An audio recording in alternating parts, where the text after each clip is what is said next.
নীলফামারীর কিশোরগঞ্জ উপজেলার সোনালী ব্যাংক শাখার সাবেক ব্যবস্থাপক শরীফ হাসান, তার বিরুদ্ধে গ্রাহক হয়রানি, নিয়ম নীতির তোয়াক্কা না করে স্বজনদের মোটা অঙ্কের ঋণ প্রদান এবং ক্ষমতার অপব্যবহারের নানা অভিযোগ দীর্ঘদিনের।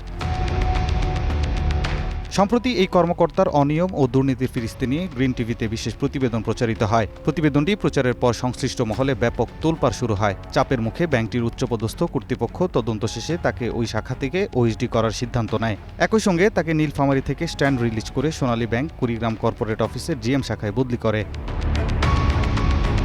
এদিকে কুড়িগ্রামে এই বিতর্কিত কর্মকর্তার যোগদানের খবরে স্থানীয় গ্রাহক ও সচেতন মহলে ক্ষোভের সৃষ্টি হয়েছে। দুর্নীতির দায়ে অভিযুক্ত কাউকে কুড়িগ্রামে পদায়ন করার ঘটনায় সমালোচনা চলছে জেলা জুড়ে। আমরা চাই কোনো করাপ্টেড ব্যক্তি যেন এই অফিসগুলোতে দায়িত্ব না নিতে আসে। কুড়িগ্রামের সংস্কারের জন্য, কুড়িগ্রাম ভালো করার জন্য এইসব অসাধু কর্মকর্তাকে কুড়িগ্রাম থেকে বিতরণ করা হোক।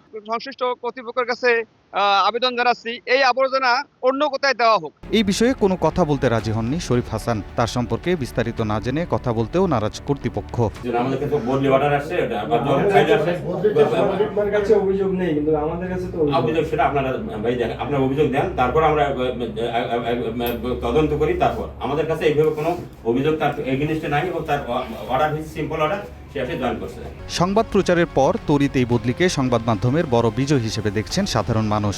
এখন দেখার বিষয় বদলি হওয়া এই কর্মকর্তার বিরুদ্ধে পরবর্তী আইনি পদক্ষেপ কতটা কার্যকর হয়। এদিকে তার বদলি ও দৃষ্টান্তমূলক শাস্তির দাবিতে ব্যাংকটির রংপুর বিভাগীয় শাখার জেনারেল ম্যানেজার বরাবর স্মারকলিপি দিয়েছেন এলাকাবাসী। অনন্য সাদিক, গ্রিন নিউজ ডেস্ক।